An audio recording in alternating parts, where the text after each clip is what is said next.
Okay, it's Mari McInerney from Croakey, here on day 2 of the Towards Recovery conference that's run by VicServe here in Melbourne. And I'm speaking to Marion Blake from Platform Trust in New Zealand. You got a lot of reaction to your session yesterday, which sadly I missed, so I'm hoping you can lead me through it, about transforming really the New Zealand mental health sector. So what have you done?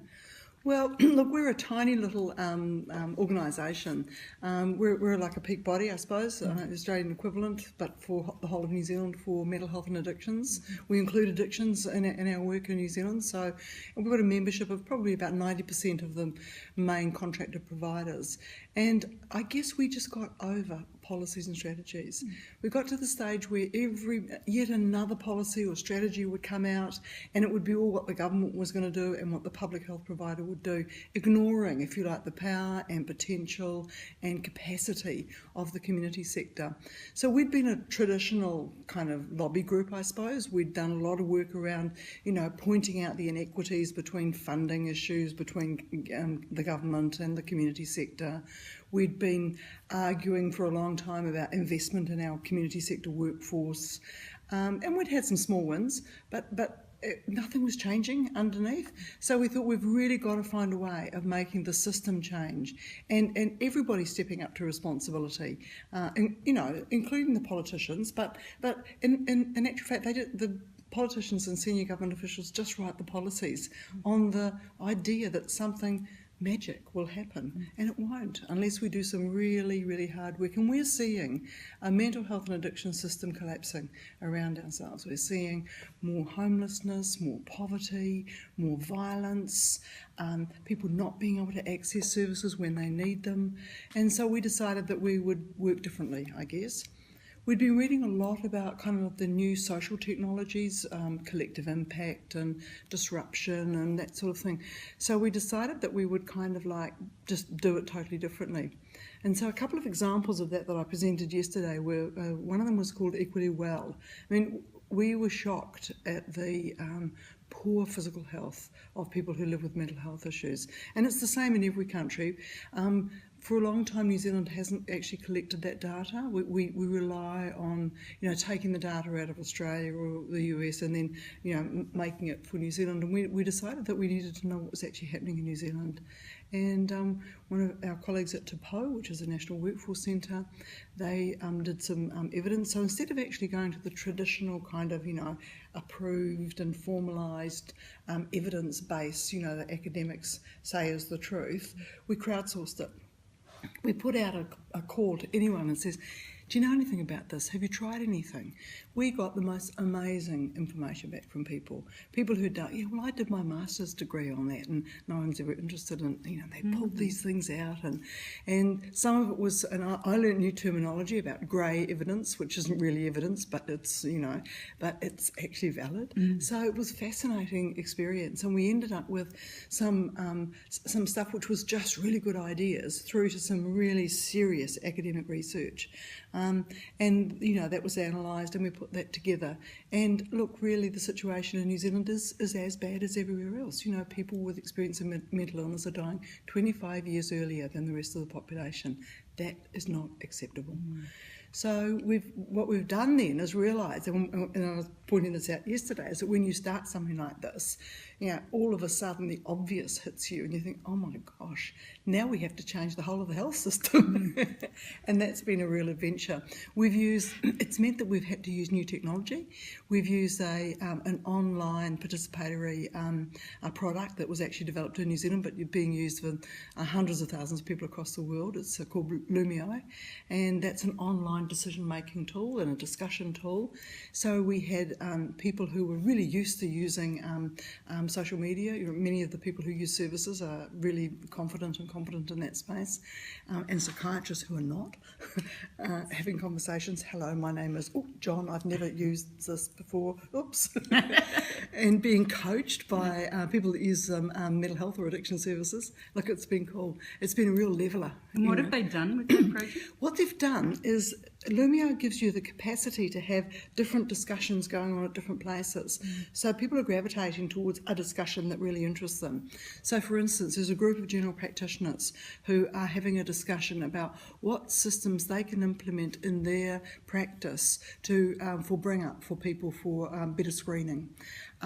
There's a group of psychiatrists talking about prescribing, because obviously prescribing antipsychotics is one of the major issues. There's a group of support workers talking about physical health and exercise programs. And are you finding that they still silo, or are they actually talking a lot with people? No, they talk across, because they're all nosy. They all want to see what's going on in someone else's conversation, and you can do that, you see. So you can be observing and watching a conversation, not necessarily participating in it. Look, it's been transformational in terms of people talking to each other. That never ever happens in conferences, and because the conferences are siloed, and so that's been really, really cool. So equally well it means also that it's an easy conversation for general practice to have, because general practice know about physical health care, but they often balk when they're talking about mental health issues. So that's been a really entree into kind of talking about mental health via the conversation of, say, diabetes or other physical health conditions. And what's the principle underlying the title Equally Well?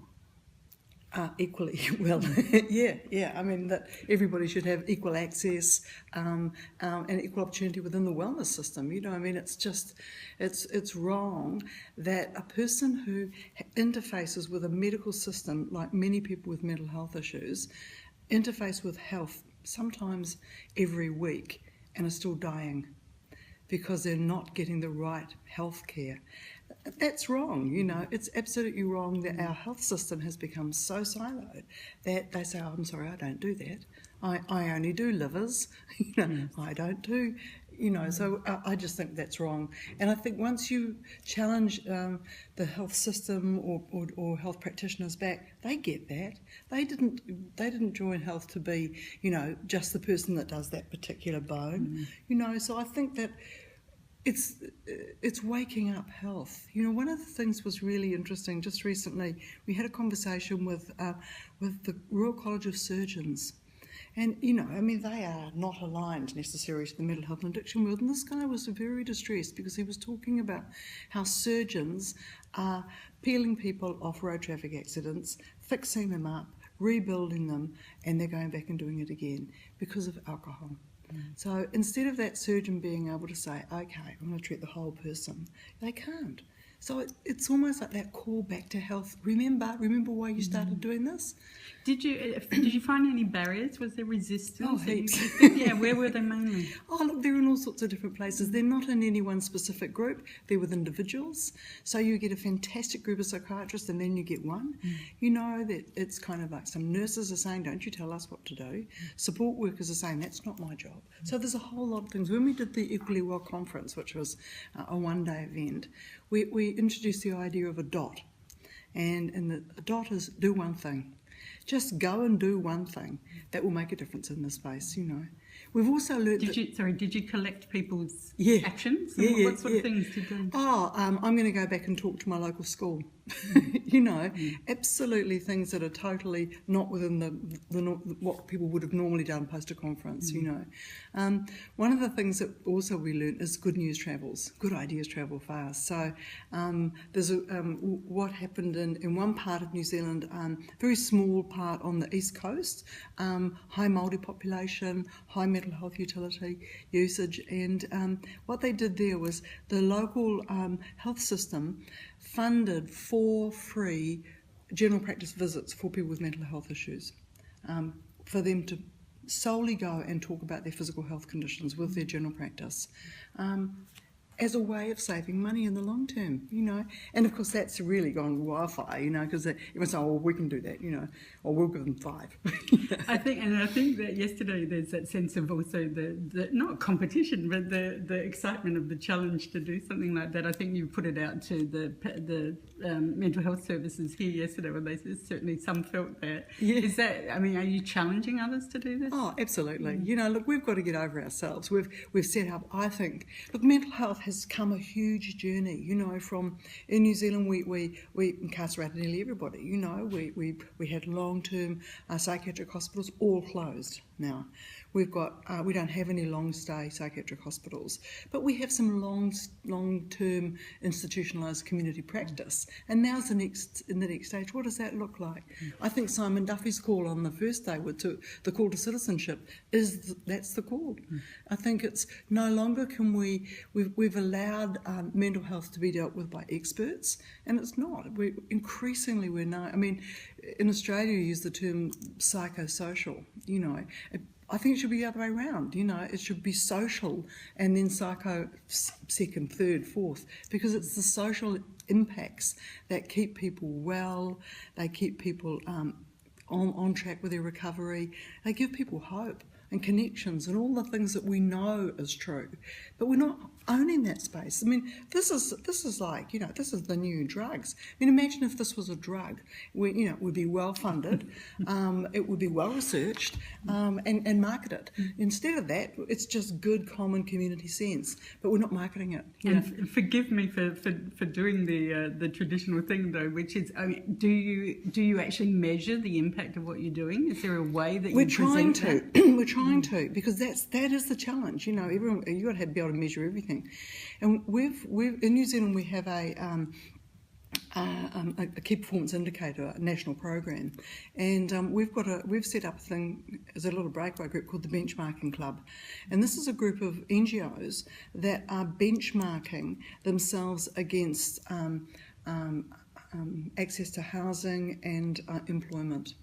Because how do you measure that? You know, how do you measure that when you haven't got the people? And so we're just trying that. So we've created our own, if you like, sandpit in which we're playing, and we're not telling anyone what the results are at the moment, but we will, because it's almost like with any benchmarking. You say, how come you've got those results? You must be cheating, you know. So we're doing our learning in our own space, just as everybody else does. And once we're more confident, we'll be able to talk about that a little bit more, about what works and what doesn't work. I mean, even agreeing on measures was the first thing.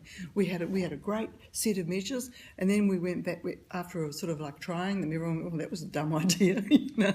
So because there's no investment in this. You know, every government, I don't know if this is like in Australia, but everyone's saying, oh, you need to measure outcomes. And so, oh, we're going for an outcomes base. Well, what does it look like? You know, where's your investment in this R&D? You know, and what we're doing is we're expecting the poorest paid organisations, the most poorly resourced organisations, to come up with this kind of Shazam magic. You know, and guess what? We will. Well, I'm just wondering, I'm going backwards a bit. How did you come to this? You know, what's your background? Where did you lead your way through? And what do you think made your organisation actually capable of taking this on? Several things. My background is I originally trained as a social worker. I worked in the UK for a long time in the NHS, working in services for people with learning disabilities, and came back to New Zealand, and I've worked. I've been in this job now for about 12, 13 years. So I guess we've been growing together, you know. So I think what makes us able to do what we do is we're independent to a certain extent. We're nimble. We're tiny, you know. We're really tiny, but behind us sits the power of the group, if you like. That this is a large group of NGOs who want to make things different, and so knowing and they're hungry for information, and they're hungry for ideas, and they're hungry for the capacity to bring about changes that make sense. You know, they get information from the Crown or the government that says we're going to do this, and it's dumb. It's really stupid. But yet the expectation is you will do this really stupid thing. Are you on government's radar at all? Yeah. I have a really good, strong working relationship with the Ministry of Health. I have a small contract with the Ministry of Health to implement a whole lot of data and outcomes stuff. We've got a national data collection system in New Zealand called Primed, and so we've worked with the Ministry of Health to take every NGO contracted in New Zealand into the Prime system.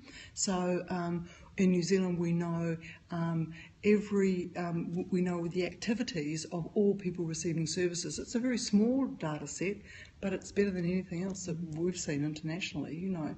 And it means that we can, because it's linked back to your NHI number, it's an individual system. So, you know, you can tell trends, you can tell what's happening.